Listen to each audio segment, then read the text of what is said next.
your first look at high school football scores and highlights. This is First Down Friday Night with the WCDX Sports Team. First Down Friday Night is sponsored by your local Health Mart Pharmacy and B2EDI. Be the best to ever do it.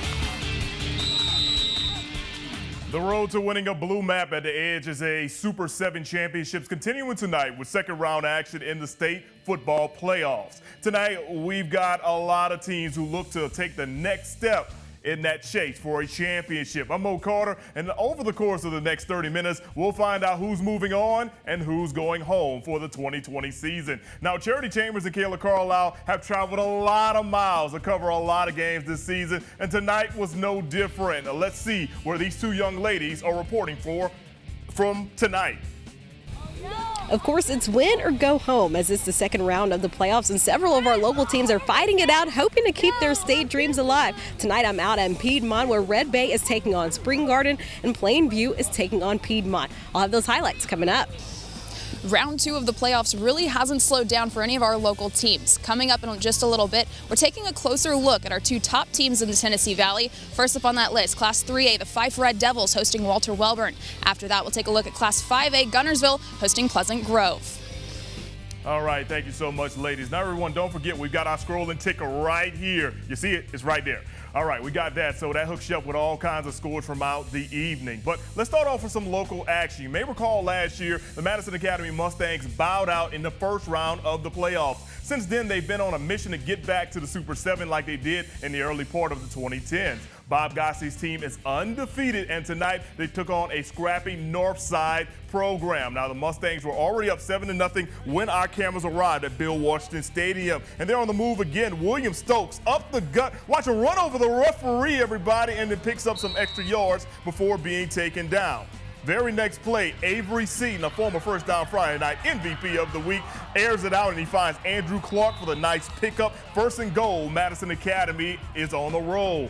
Then it is Seaton calling his own number, and most of the time when you're in the red zone, this guy finds the end zone right here. Touchdown for Seaton and the Mustangs. Madison Academy up 14-0. Steve Moulton and the crew from ESPN 97.7 looking on. Now, Northside struggled early, but eventually they got the rushing attack going. Braden Green calling his own number, hits the outside, and man, he finds some great yardage right there. And then, hey, if it's not broke, let's keep running again. And it's Green finding the end zone right here. He cuts into Madison Academy's lead, making it 14-7. Mustangs forced to run the 2-minute drill. It's Seaton throwing it to the sideline, and he's got Jalen Holmes. He makes the catch, and he gets out of bounds under 30 seconds to go. A few seconds left in the first half. Ian Vachon comes on for the short field goal attempt. It's up, it looks good, but it hangs wide left. So at the half, the Mustangs only led 14-7. Let's check out your final score in this one, as it was a big second half for Northside. They score a game-winning touchdown with 1 minute to go and knock off Madison Academy 28-21. The Mustang season comes to an end. Northside advances to the Class 4A quarterfinals. They take on Etowah, who beat Haleyville this evening. Off the Florence we go, everyone. Mars Hill taking on Westbrook Christian. Panthers trying to get to the Class 2A title game this season. They waste no time. Second play from scrimmage. Griffin Hansen on the play action. He finds Damian Thompson right down the sideline for a 54-yard touchdown, putting the Panthers on the board. They're already up 7-0. Not long after that, Coach Huggins and Governor, they're not taking their foot off the gas. Hansen rolls out, and he'll find Land Whiteside. He catches it for a 34-yard touchdown. Morris Hill on top, 14-0 in the first 5 minutes of the game. We are still in the first quarter. Warriors with the ball. William knows their quarterback, throws it up, but Morris Hill's Griffin Hansen playing defense this time, coming up with a nice interception to set his team up in a good field position while the crowd loves it. That would set up this. Hansen now playing quarterback, throws it to Hunter Kilpatrick. Watch the concentration by Kilpatrick as it gets it with the defender right over him, but it doesn't matter. 51-yard touchdown, 21-0. Mars Hill on cruise control. If we were playing PlayStation 4, they'd have to get off the stick because it's already 21-0. Now, Knowles hands it off to Samuel Keck. He's taken down just a few yards later. Panthers defense wasn't giving up any big-time plays. Next play, Knowles gets the ball, but he can't find his man. He throws a a Hail Mary, and it's intercepted by Lamarian Booker, who gets the interception and pulls it through his legs, everyone. Then Hanson hands it off to Justice McDaniel, who carries it in for a Panthers touchdown, 28-0. At that point, let's check out your final score from this one. Mars Hill, no problems tonight out there in Florence. They go on to win by a final of 56-21. Next week, they will take on Aliceville, who beat Cleveland in a barn burner, 48-42. All right, everyone, we talked about Charity Chambers and Kayla Carlisle driving a lot of miles throughout the entire season, and it was no different tonight. In Class 2A, you may recall Red Bay, they finished as the runner-up in that region behind Mars Hill, who we just saw. In 3A, Plainview finished as the runner-up in their region to, guess who? Fyffe. Both teams in East Central Alabama tonight for their second round battles, and that's where we find Charity Chambers, who made the trek out there. She's got more with these highlights. A win for the Red Bay Tigers means they would advance to the third round of the playoffs for a second year in a row. But of course, standing in their way, the Spring Garden Panthers. Now on paper, this looked like this was going to be a pretty even matchup, both with only one loss of the season. The Tigers allowing an average of 13 points per game, the Panthers allowing around 11. So who would advance to the next round of the playoffs? Let's take a look. Defense was the name of the game in the first half. First drive of the game, Jalen Vincent on the keep, but he's not going anywhere as he's stopped by the Panthers. Tigers forced to punt, so Spring Garden with the ball. Panthers trying to get something going. Riley Kirk fires one to Cooper Austin. He makes a defender miss and picks up the first down. But the Tigers defense slowing them down. It's 3rd and 14. Kirk, with a bit of time, he decides to call his own number, but Red Bay's McKinney Joshua is right there for the stop, so Panthers forced to punt. And I told you both of these teams came into tonight's game not allowing their opponents to score that many points, and the same was the case today in the first half. The Panthers once again with a big stop. Score still tied at 0. Spring Garden with the ball. It's 4th and 4, and they're going for it. Kirk with time in the pocket, and look at this. He connects with Weston Kirk for the first down. 2 plays later, it's 4th down again, this time in the red zone. Panthers just need 1 yard. But look at this, they would fumble it. The Tigers' Hunter Burns is all over it. Red Bay unable to capitalize on it though, so to the second quarter we go. Spring Garden finally getting something going. Chaz Pope takes the handoff, he makes a defender miss, has some good blocking, he turns it up, runs it in for the first score of the game. Spring Garden led 7-0, but let's take a look at the final score.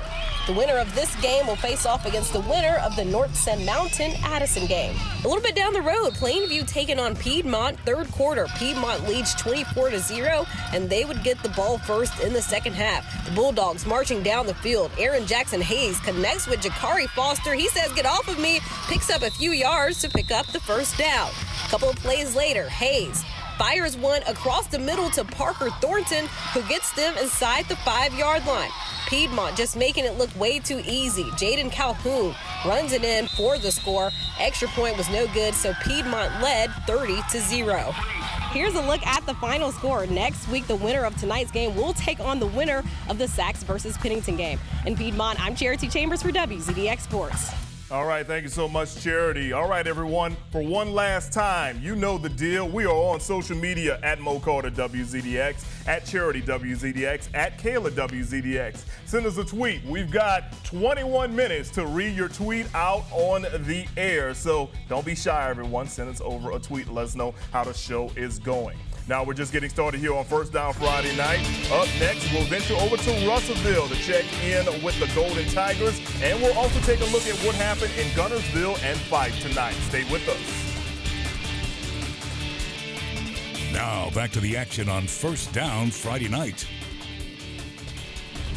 And welcome back, everyone. This season, Fyffe and Guntersville have been two of the most dominant programs we've seen across the entire Tennessee Valley. And this evening, they were both in action at home out east. Kayla Carlisle has highlights from both of those contests. The Fyffe Red Devils have made a name for themselves, clinching state titles and even going unbeaten for quite some time. But all of that happened while they were just a 2A program. Fast forward, Coach Benefield and his guys are now in Class 3A, and things really haven't seemed to change. Last week, their start against Oakman wasn't what fans expected, but in the end, they came out on top, beating the Wildcats by 48 points. Tonight, they wanted to go after a better start as they took on Walter Wellborn. The Red Devils doing what they set out to do tonight. First quarter, Ike Rowell with the QB keep. He walks it right in for the score. They'd missed the extra point. Fyffe goes up 6-0. Panthers unable to capitalize on their possession. Fyffe with the ball again, and it's Rowell once again doing it himself, going all the way to the house. Fyffe with yet another touchdown, but they're just getting warmed up. Check this one out. They decide to go for 2 to make up for lost points, and guess who is at it again? It's Rowell. They make it in. Red Devils lead by 14. But the Panthers are ready to do something now. Jet Smith takes the snap. He slides past some defenders and gets going. Doesn't look like he'll be stopped, but then watch this. It's Rowell once again catching up, and he tries to take him down. Hunter Gillian would give him a little bit of help. Panthers get a first down. Fast forward, 4th down now. Smith takes the snap and scrambles to his left. Doesn't seem like he has anyone open in the Red Devils. They take him down and take over the ball. We move into the second quarter now. Rowell pushes back and connects with Brody Dalton in the end zone, and that's another score for Fyffe. But let's go ahead and take a look at the final score. Next week, the winner will take on the winner of Winfield and Ohatchee. Now another big matchup from tonight, undefeated Guntersville taking on Pleasant Grove in Class 5A. Let's show you some of the action. Second quarter, just over a minute left in the half. Pleasant Grove trails by 1. Spartans with the ball. QB hands off to Chris Shelton, and he runs it right into the end zone for the score. But you know what? They'd go for 2 also. Zyquez Perryman hands off to Jamarian Furlow, and he jumps right over the goal line to get it in. Spartans lead 21-14. Third quarter, Spartans with the ball again, 3rd and goal. Could they get it in this time? Well, they push through the Tigers defense. Refs call it good. They go up now 28-14. The Tigers not ready to give up yet. Cole McCarty connects with Evan Taylor for a first down, and it would ultimately set them up for this. McCarty pushes back and loads up for a pass to Cooper Davidson, who slides right in for the touchdown. Tigers narrow the gap 21-28. And here's a look at your final score for that game. Now, the winner of tonight's game will actually take on the winner of Alexandria and Parker. In Fyffe, I'm Kayla Carlisle, WZDX Sports. All right, thank you so much, Kayla, for all your hard work and dedication from the season. Okay, we talked about Fyffe. Of course, they won big, and up next for Fyffe, they'll take on Ohatchee. Ohatchee beat Winfield tonight, 54-27. Let's get you back to the action, everyone. Now, last week, you may recall Russellville won their first-round game in a walk-off style with a late touchdown. Tonight, they hosted Leeds. Russellville strikes first. Connor Warhorse runs over 7 defenders on a 9-yard TD run, and that puts the Tigers up 7-0. Now, following a fumble by Leeds, Russellville has great field position. Gabe Amick throws it in the flats to his man Nathan Brockway for the 5-yard touchdown, and Russellville now leads 14-0. Back come the green wave of Leeds. They'll hand it off to Ramitrius Yelverton. He'll get it along the left side of the line. Watch it follow his blockers. Cuts it back, and he finds the end zone right here. That makes it 14-7. And that was the score going into the half. Let's go to the second half, everyone. Green Wave make this a ball game. Christian Douglas coming through on the punt return. I'll slow down on everybody because you know how long a punt takes. He'll take it right there. Sheds a couple of tackles. Sheds a few more tackles. And he's got a blocking. Basically, everybody's blocking for him, and he gets into the end zone for a 60-yard punt return touchdown. The game is now 21-14. Russellville still on top. But the Golden Tigers, they get their own special teams score. Connor Warhorse blocks the punt. Ashton Boyd runs it all the way back, and Russellville is now up 28-14. Now, late in the game, Russellville just trying to put Leeds away, and they would do it thanks to a young man named Caleb Matthews. He would actually put the game away after we see all the celebration right here on the Scoop and Score. All right, here's Mr. Matthews. Watch him take the rock right up the middle, and he runs into the end zone, and he's going to run through the back of the end zone to celebrate, everyone. Let's check out your final score from Russellville tonight as the Golden Tigers are golden in their victory. They go on to win 35-14. They will travel to Birmingham next week to take on Ramsey, who beat Fairview 52-14. All right, coming up next, we're dropping down to Class 1A to check in with Decatur Heritage. Could they move past Pickens County? The answer is coming up next.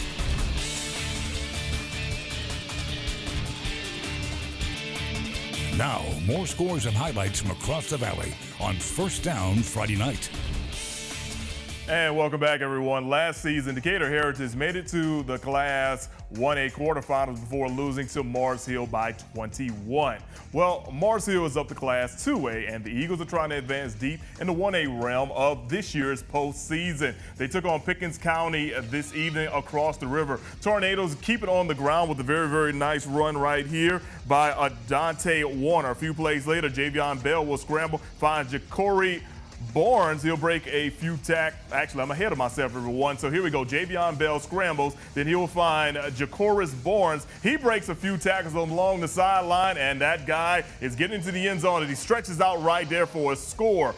6-0, but as the extra point is being attempted, it is blocked by the interior line of Decatur Heritage. So Pickens County only up 6-0. Middle of the first quarter, Zarence Washington, he will bounce it outside and pick up first down yardage for the Tornadoes.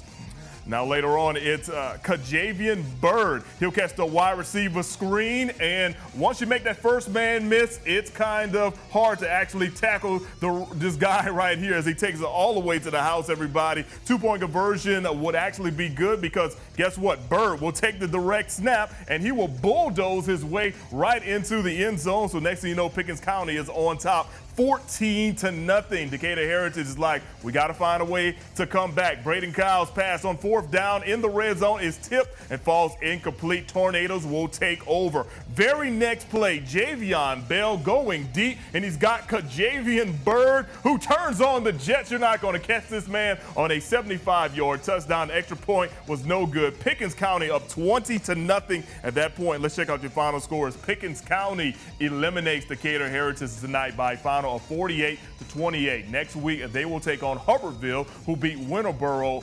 35-13 in the 1A quarterfinals, which are next week. So, of course, you've been following the show all season long. We've teamed up with Pro Football Hall of Famer and Best to Ever Do It brand creator Walter Jones this season to find the best offensive linemen in the area. The brand promotes greatness not only on the football field, but also in the community. We love to see our guys who get a chance to do well on the gridiron and also in the community, like feeding the homeless. Kayla Carlisle has more with our final Walter Jones Best to Ever Do It Offensive Lineman of the Week. This is the last one of the year. We want to thank everybody, and we want to congratulate everybody who made it. And this week's winner is from James Clemens, Edrin Watson. It's easily the hardest job on the field. We have to protect the skinny people like we have over here. It's a harder job, and if we mess up, then the whole play doesn't work. And those so-called skinny people thank him. But not only do they thank him on the field, but off as well. This week's Walter Jones Best to Ever Do It Offensive Lineman of the Week exudes a personality that's ready to serve his community. Even though his Friday nights are dedicated to the game, he uses his Sundays to dedicate himself in another way. I work at a church camp. Church camp has been Edrin's favorite way to give back. He says it's a way for him to feel like he's needed. They ask me a lot. They ask me a bunch of questions.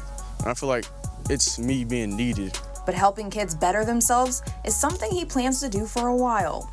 I like to help others, basically. And I wanted them to have like a bright future, better themselves. That mentality bleeds into his performances on the field as well, especially when he's going for those pancakes. All about the film, pancakes, easy. This trench boy says protecting those close to him is how he wants to live the rest of his life. I've always been a trench boy, protecting the QB, opening up holes, don't give up tackles, no sacks, stuff like that. Congratulations to Edrin on taking home the final Walter Jones Best to Ever Do It Offensive Lineman of the Week award for the 2020 season. Next week, we'll check in with all of the winners as they get the chance to meet NFL legend Walter Jones. All right, congratulations to him. We will wrap up First Down Friday night when we return here on WZDX. Now back to the action on First Down Friday night. All right, welcome back, boys and girls. Let's check in with some other scores from around the area. First of all, we'll start off with West Limestone. They were able to beat Good Hope tonight by a final of 21-12. Next week, West Limestone will take on Gordo in the 4A quarterfinals. And we've got one other score coming to you from Class 2A. That's North Sand Mountain. They beat Addison tonight in a close one by a final of 32-24. They'll take on Spring Garden in the 2A quarterfinals. Of course, Spring Garden beat Red Bay this evening. This is the final First Down Friday night show of the 2020 season. I want to thank you for joining us each and every week. I want to thank everyone who helped put together and make this show a great show that covers high school football. For the last time, I'm Mo Carter and the rest of the team. We want you guys to have a great weekend. Be safe and don't forget to mask up. You've been watching First Down Friday night, sponsored by your local Health Mart Pharmacy and B2EDI. Be the best to ever do it.